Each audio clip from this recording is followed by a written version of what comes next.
All right, let's try this again. Well, good evening. Thank you for joining me. I am First Alert Meteorologist Jake Lambright. We've got a bit to talk about when it comes to our forecast. I know the next couple days may seem copy and paste, but a couple things actually, surprisingly, for you to be aware of in the short term, and then also looking ahead to our next weather maker and cool down on the horizon. We'll start off real quick with a live look from our southern air camera in Pineville. Things pretty clear there right now, and of course, things will stay pretty quiet but mild as we go through the next couple of days. I want to start off, though, by talking a little bit about our drought monitor. If you've been watching me on TV, you may say, you've talked about this way too much. Why are you bringing it up again? Well, I do want to remind you, if you're not familiar with it already, that portions of our area are under a level 1 out of 4 drought, which is called a moderate drought on the drought monitor. That's what you see here in this tan color across Allen, Evangeline, and St. Landry Parish, and then also back up along the northern border of Natchitoches and southern border of Red River Parish over in the Arklatex. And this matters because the weather conditions over the next couple of days, along with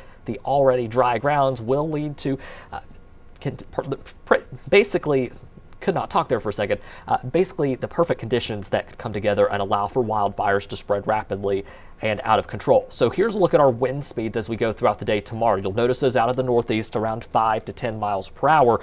You take that and our low humidity and the dry ground, and we have conditions that are ripe for wildfires to potentially spread out of control pretty quickly. Now, this here is a map I made earlier today based off of the National Weather Service's elevated fire danger product that they put out earlier. They have yet to put one out for Tuesday, but it is looking like, if conditions are still looking the same, and I really don't see where things would change a whole bunch, the same area is probably looking at elevated fire danger once again tomorrow. And for us in central Louisiana, even if your parish is not shaded in red and in that elevated fire danger, keep in mind the weather conditions aren't going to change drastically once you go across the Vernon Parish line into Sabine and Natchitoches, for example. So I'd still try to refrain from any outdoor burning or any activities that could inadvertently cause a wildfire to start and spread out of control. So that's on my radar for tomorrow. Later this week, we have humidity starting to rise once again, winds starting to die down. So I don't expect us to have elevated fire danger throughout the entire week, but the next couple of days, we will need to stay vigilant.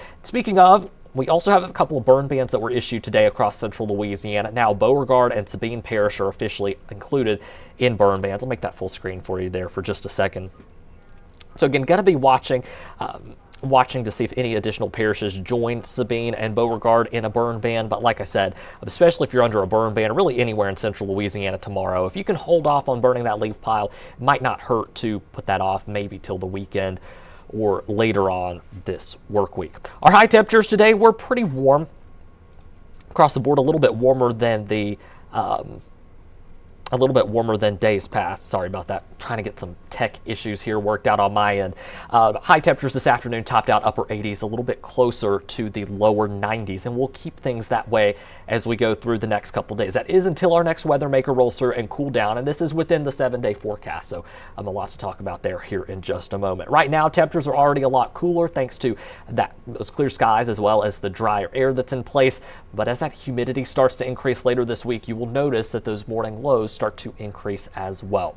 Here's a look at your hometown lows for tonight. We're generally looking at mid and upper 50s across the board, so right about average for us for this time of the year. But like I said, those temperatures will continue to warm later this week, and I'll show you that here in just a moment. So as we go through the next couple of hours, low 60s area-wide by midnight and beyond, and then eventually we're in the mid and upper 50s to start things off tomorrow morning. Dew points a little bit higher than they were earlier this evening, back into the lower 60s, but again, likely going to see those drop a little bit as we go through the next couple of hours. So humidity really staying rather steady as we go through the first half of this week, but the second half of the week is where we see humidity really start to increase, then peaks on Saturday. Once that next front rolls through, though, you'll notice a gradual decline in humidity, and we're back to that crisp and cool feeling dry air across central Louisiana.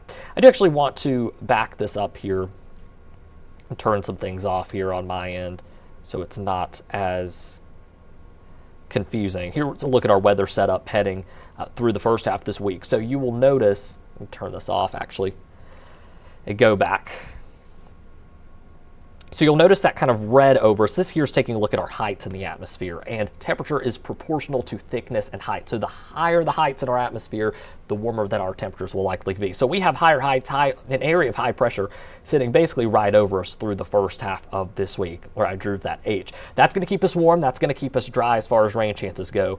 Then later on in the week, or into the weekend, I should say, we'll see a trough of low pressure move through, bringing us the chance for those scattered showers and storms a little bit later on, and also bringing that cold front that will cool us down. I think our severe weather potential is going to stay pretty isolated and pretty minimal at best for the time being. I really think the higher severe threat is going to stay to our north, and unfortunately I don't envision us seeing widespread rain. We really need it. Like I said, we've got burn bans out, we've got dry grounds, we need some rain to help us with those drought conditions. I just don't see it being widespread, at least this time around. But if you're traveling up north this weekend, do want to give you the first alert. The Storm Prediction Center has put out a slight risk, which is a level 2 out of 5 on the severity scale, basically from the Louisiana-Arkansas border and areas north into the southern half of Illinois. This far out, they only do a slight and enhanced risk, level 2 and 3, nothing lower than that, nothing higher on the severe weather outlook. Sunday, though, across Louisiana, we are not looking at any kind of severe weather risk whatsoever. So rain chances, again, to recap, Saturday and Sunday, the days to watch. Shouldn't be a washout, at least that's my current thinking. We will see some scattered showers and storms out there across the region. Our high temperature trend, actually, before I dive into that, I see I've got a comment or two over here in the Facebook chat already. I'll get to those here in just a moment. But if you have any weather questions or just want to pop in and say, hey, now's the time to go ahead and do that, because we'll be wrapping things up here within the next couple of minutes. But I do want to show you that high temperature trend. Again, going to stay warm, mid upper 80s. It's going to be feeling a little bit warmer than the weekend for much of the work week, but we're back to the low and mid 80s as we start the new work week behind that front. So another batch of cooler weather is in sight. Thankfully, you just got to get through a couple days of warmer weather. Morning lows do stay in the mid and upper 50s here for a couple days. Friday morning, first morning back in the 60s, but so far I've got 3 mornings where temperatures are in the 60s for those morning lows in the forecast. Beyond that, next Monday morning, we'll start things back off in the mid 50s. A quick check of things for you in the tropics. Only thing out there in the Atlantic right now is Tropical Storm Lorenzo. I know there's been some talk about potential tropical development in the Caribbean and whatnot. That is a lot of days out at this point. And again, I'm just going to keep watching the data, not seeing anything super promising as of now. And a friend and colleague of mine, you may have heard of him before if you're familiar with the Acadiana, but Rob Perillo mentioned here recently on social media that there has never been a landfalling hurricane or tropical system in the state of Louisiana past November 1st. So hurricane season for us is winding down. Of course, if there's anything that looks like it might try to get going in the Caribbean, I'll give you the first alert to that. But for now, not anything to be too concerned about. The only thing actually out there that's an organized tropical system is Lorenzo. And as you can see, Lorenzo is going to be taking a path that takes it right back into the eastern Atlantic. We'll go ahead and get a quick check here of your first alert 7-day forecast, and I'll get to your questions here in just a moment. You'll see again warm weather through the work week. Rain chances increase for the weekend, and then we have drier weather heading into next week. Maybe some more unsettled weather back in the forecast by the middle of next week. Details on that a little more uncertain, and potentially cooler high temperatures. If that actually pans out where we're seeing some upper 70s, that would be nice. In upper 70s might sound like a drastic change, especially considering that right now we're a lot closer to 90, but that would be a lot closer to average compared to where we are sitting right now.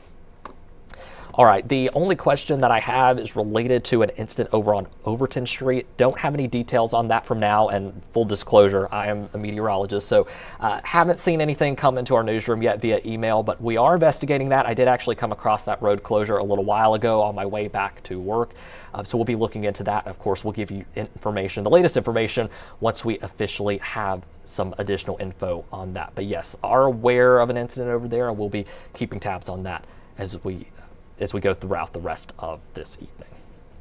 I'm going to give it about 10-20 more seconds for any questions in our Facebook chat, and then I will go ahead and hop off. But overall, again, weather staying pretty quiet, but if you had plans to burn anything outdoors after work tomorrow, or even heading into Wednesday, maybe even Thursday afternoon, I would hold off till that humidity starts to increase. Probably Thursday evening, Friday would be the better days to do some outdoor burning. I'd still pay close attention to it, of course.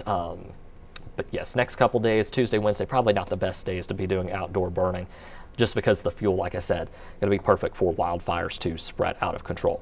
All right, I don't see any other questions here, so again, I'll be watching things this weekend pretty closely. I think our severe threat will stay pretty isolated, but I'll let you know if that changes. I'll see you coming up at 10 tonight on NBC, the smart TV apps, and on our website with your latest weathercast. And of course, Johnny will be on the desk with the latest news updates as well. Thank you for joining me this evening. I hope you have a great rest of your Monday and a great Tuesday ahead.